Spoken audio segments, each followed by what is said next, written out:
ಸ್ಪರ್ಶ ಯೂಟ್ಯೂಬ್ ಚಾನಲ್ಗೆ ಸ್ವಾಗತ. ಆತ್ಮೀಯರೇ, ಇವತ್ತು ನಾವು ಮಕ್ಕಳಲ್ಲಿ ಕಂಡು ಬರ್ತಕ್ಕಂತಹ ಕೆಲವೊಂದು ಸಮಸ್ಯೆಗಳ ಬಗ್ಗೆ ಮಾತಾಡಲಿಕ್ಕೆ ಹೊರಟಿದ್ದೇವೆ. ಹಾಗೆ ಮುಂಬರುವ ದಿನಗಳಲ್ಲಿ ಮಕ್ಕಳಲ್ಲಿ ಕಂಡು ಬರ್ತಕ್ಕಂತಹ ಅನೇಕ ಸಮಸ್ಯೆಗಳ ಬಗ್ಗೆ ನಾವು ಮಾತಾಡ್ತಾ ಹೋಗ್ತಾ ಇದ್ದೇವೆ.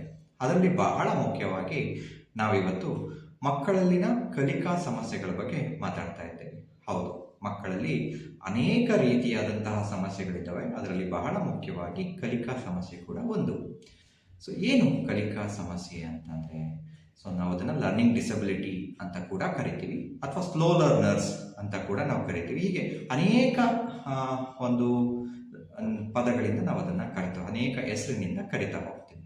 ಏನು ಕಲಿಕೆಯಲ್ಲಿ ಹಿಂದುಳಿಯೋದು ಅಥವಾ ಕಲಿಕೆಯ ನಿಸ್ಸಾಮರ್ಥ್ಯತೆ ಅಂತಂದರೆ ಏನು ಅಂತ ನೋಡೋದಾದರೆ, ಮೊದಲನೇದಾಗಿ ಇವರು ಬೇರೆ ಮಕ್ಕಳಿಗೆ ತಮ್ಮ ಏಜ್ ಗ್ರೂಪ್ಗೆ ಕಂಪೇರ್ ಮಾಡಿದಾಗ ಕೆಲವೊಂದು ಬದಲಾವಣೆಗಳಿರ್ತಕ್ಕಂಥದ್ದನ್ನು ನಾವು ಗಮನಿಸ್ಬೋದಾಗತ್ತೆ.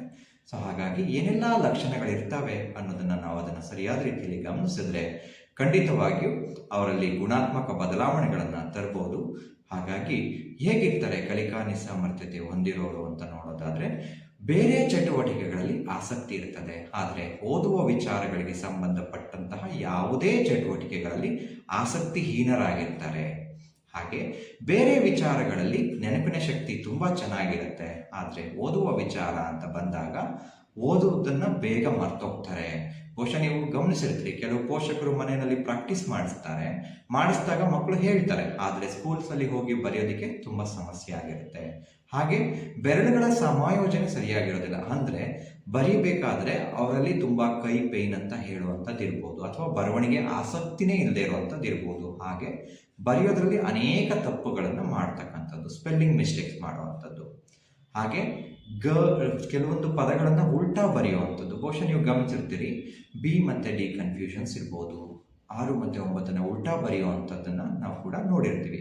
ಹಾಗೆ ಆಟೋಟಿಕೆಗಳಲ್ಲಿ ತುಂಬ ಆಸಕ್ತಿ ಇರುತ್ತೆ, ಅಂದರೆ ಪಠ್ಯೇತರ ಚಟುವಟಿಕೆಗಳಿಗೆ ಸಂಬಂಧಪಟ್ಟ ಹಾಗೆ ಮಗು ಒಂದು ಗೇಮ್ಸಲ್ಲಿ ಇರ್ಬೋದು ಅಥವಾ ಕಲ್ಚರಲ್ ಇವೆಂಟಲ್ಲಿ ಇರ್ಬೋದು, ತುಂಬ ಆಸಕ್ತಿ ತೋರಿಸ್ತಾ ಇರುತ್ತೆ, ಆದರೆ ಓದುವ ವಿಚಾರ ಅಂತ ಬಂದಾಗ ಆಸಕ್ತಿಹೀನವಾಗಿರ್ತದನ್ನ ನಾವು ನೋಡ್ಬೋದಾಗತ್ತೆ. ಹಾಗೆ ಕಾಂಪ್ರಿಹೆನ್ಷನ್ ಇಶ್ಯೂಸ್ ಕೂಡ ಇರುತ್ತೆ, ಅಂದರೆ ಒಂದು ವಿಷಯವನ್ನು ಗ್ರಹಿಸಿಕೊಳ್ಳುವಂಥ ಶಕ್ತಿಯಲ್ಲಿ ಕೂಡ ಕೊರತೆ ಇರುತ್ತೆ. ಬಹುಶಃ ನಾವೊಂದು ಸ್ಟೋರಿ ಹೇಳ್ತೀವಿ ಅಂತ ನೋಡೋದಾದರೆ, ಆ ಸ್ಟೋರಿಯ ಸಾರಾಂಶವನ್ನು ಹೇಳಲಿಕ್ಕೆ ಕಷ್ಟಪಡುವಂಥದ್ದನ್ನು ಕೂಡ ನಾವು ಗಮನಿಸ್ಬೋದಾಗತ್ತೆ. ಹಾಗೆ ಓದುವುದರಲ್ಲಿ ಕ್ಲಿಷ್ಟತೆ ಇರ್ತಕ್ಕಂಥದ್ದು. ಬಹುಶಃ ಒಂದು ಬುಕ್ಕನ್ನು ಕೊಟ್ಟಾಗ ಓದುವಂಥ ಕ್ಲಿಷ್ಟತೆ ಅಂತಂದರೆ ಪದಗಳನ್ನ ಉಚ್ಚಾರಣೆ ಮಾಡಲಿಕ್ಕೆ ಸಮಸ್ಯೆ ಇರ್ತಕ್ಕಂಥದ್ದನ್ನು ನೋಡ್ಬೋದು. ಹಾಗೆ ಪದಗಳನ್ನು ಬಿಟ್ಟು ಓದುವಂಥದ್ದು ಅಥವಾ ಹೊಸ ಹೊಸ ಪದಗಳನ್ನು ಓದುವಂಥದ್ರಲ್ಲಿ ಕೂಡ ಕ್ಲಿಷ್ಟತೆಯನ್ನು ನಾವು ಗಮನಿಸ್ಬೋದಾಗತ್ತೆ. ಹಾಗೆ ಚಿಹ್ನೆಗಳನ್ನು ಗುರುತಿಸೋದ್ರಲ್ಲಿ ಕೂಡ ಸಮಸ್ಯೆ ಇರುತ್ತೆ, ಅಂದರೆ ನೀವು ಮ್ಯಾಥ್ಸಲ್ಲಿ ಕೆಲವೊಂದು ಚಿಹ್ನೆಗಳು ಪ್ಲಸ್ ಇರ್ಬೋದು, ಮೈನಸ್ ಇರ್ಬೋದು, ಕೆಲವೊಂದು ಕಾನ್ಸೆಪ್ಟ್ಗಳನ್ನು ಅರ್ಥ ಮಾಡ್ಕೊಳ್ಳಿಕ್ಕೆ ಬಹಳಷ್ಟು ಸಮಸ್ಯೆ ಇರುತ್ತೆ.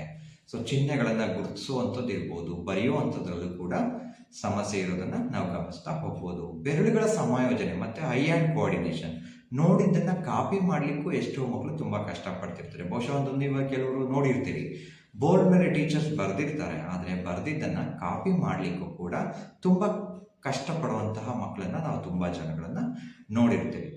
ಹಾಗೆ ಅದರ ಜೊತೆಯಲ್ಲೇ ಅವರಿಗೆ ಬೇಗ ಮರ್ತು ಹೋಗುವಂಥ ಸ್ವಭಾವ ಜಾಸ್ತಿ ಇರುತ್ತೆ. ಬೇರೆ ಚಟುವಟಿಕೆಗಳೆಲ್ಲ ತುಂಬ ಚೆನ್ನಾಗಿ ನೆನಪಿರುತ್ತೆ. ಬಹುಶಃ ನಮ್ಮ ಪೋಷಕರಿಗೆ ಆಶ್ಚರ್ಯ ಆಗುತ್ತೆ, ನನ್ನ ಮಗು ಬೇರೆ ವಿಚಾರಗಳನ್ನೆಲ್ಲ ನನಗಿಂತ ತುಂಬ ಚೆನ್ನಾಗಿ ನೆನಪಿಟ್ಕೊಂಡಿರ್ತಾರೆ, ಆದರೆ ಓದೋ ವಿಚಾರ ಅಂತ ಬಂದಾಗ ಯಾಕೆ ನೆನಪಿರಲ್ಲ? ಬಹುಶಃ ಅವ್ರು ಸುಳ್ಳು ಹೇಳ್ತಿದ್ದಾರಾ ಅಥವಾ ಚೀಟ್ ಮಾಡ್ತಿದ್ದಾರಾ? ಬಹುಶಃ ಅವ್ರು ಲೇಜಿ ಇರ್ಬೋದು, ಓದ್ತಾ ಇಲ್ಲ ಅವರು ಅನ್ನೋದೊಂದು ದೊಡ್ಡ ಕಂಪ್ಲೇಂಟ್ ಇರುತ್ತೆ. ಆದರೆ ನಿಜವಾಗಿಯೂ ಅವರಿಗೆ ಓದುವಂತಹ ವಿಚಾರದಲ್ಲಿ ಕೆಲವೊಂದು ಬೇಗ ಮರ್ತು ಹೋಗುವಂಥ ಸಾಧ್ಯತೆಗಳಿರುತ್ತೆ. ಹಾಗಾಗಿ ಅವರು ಬೇರೆ ವಿಚಾರಗಳಿರ್ತಕ್ಕಂತಹ ಮೆಮೊರಿ ಚೆನ್ನಾಗಿರುತ್ತೆ, ಆದರೆ ಓದೋ ವಿಚಾರಕ್ಕೆ ಅಂತ ಬಂದಾಗ ಬೇಗ ಮರ್ತು ಹೋಗುವಂಥ ಸಾಧ್ಯತೆಗಳು ಜಾಸ್ತಿ ಇರುತ್ತೆ. ಎಷ್ಟೋ ಸಂದರ್ಭದಲ್ಲಿ ನೀವು ನೋಡಿರ್ತೀರಿ, ಮನೆಯಲ್ಲಿ ಚೆನ್ನಾಗಿ ಓದ್ತಾರೆ, ಆದರೆ ಎಕ್ಸಾಮ್ಸಲ್ಲಿ ಬರೆಯೋದಿಲ್ಲ ಅನ್ನೋ ಒಂದು ದೊಡ್ಡ ಕಂಪ್ಲೇಂಟ್ ಕೂಡ ಇರುತ್ತೆ ಪೋಷಕರಲ್ಲಿ. ನನ್ನ ಜೊತೆ ಕೂತಾಗ ನನ್ನ ಮಗು ಕ್ವಶನ್ ಆನ್ಸರ್ ನಾನು ಪ್ರಾಕ್ಟೀಸ್ ಮಾಡಿಸಿದ್ದೆ, ಚೆನ್ನಾಗಿ ಹೇಳ್ತು, ಆದರೆ ಎಕ್ಸಾಮ್ಸಲ್ಲಿ ಬರೀಬೇಕಾದ್ರೆ ಬಿಟ್ಟು ಬಂದಿದ್ದಾರೆ.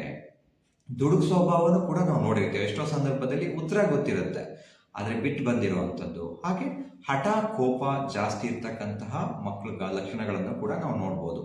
ಓದುವಂಥ ವಿಚಾರಕ್ಕೆ ಬಂದಾಗ ತುಂಬ ಹಠ, ತುಂಬ ಕೋಪ ತೋರಿಸುವಂಥದ್ದನ್ನು ಕೂಡ ನಾವು ನೋಡ್ಬೋದಾಗುತ್ತೆ. ಹಾಗೆ ಅದರ ಜೊತೆಯಲ್ಲಿ ಸುಳ್ಳು ಹೇಳುವಂಥದ್ದು. ಎಷ್ಟೋ ಸ್ಟಡಿ ವಿಚಾರಗಳಿಗೆ ಸಂಬಂಧಪಟ್ಟ ಹಾಗೆ ಕ್ಲಾಸಲ್ಲಿ ಕೆಲವೊಂದು ವಿಚಾರಗಳನ್ನು ಮನೇಲಿ ಹೇಳಿ ಅಥವಾ ಟೆಕ್ಸ್ಟ್ ಮಾರ್ಕ್ಸ್ ಕೊಟ್ಟಾಗ ಹೇಳದೇ ಇರುವಂಥದ್ದು, ಸುಳ್ಳು ಹೇಳುವಂಥದ್ದು, ಇನ್ನು ಟೆಕ್ಸ್ಟ್ಗಳು ಏನು ಕೊಟ್ಟೇ ಇಲ್ಲ ಅಂತ ಹೇಳುವಂಥದ್ದು, ಅದ್ರ ಜೊತೆಯಲ್ಲಿ ಮ್ಯಾನಿಪುಲೇಟಿವ್ ಮಾಡುವಂಥದ್ದು, ಅಂದರೆ ಸಂದರ್ಭನ ತನ್ನ ಅನುಕೂಲಕ್ಕೆ ತಿರುಚುವಂಥ ಸ್ವಭಾವ ಕೂಡ ಇರ್ತದೆ ಈ ಮಕ್ಕಳಲ್ಲಿ.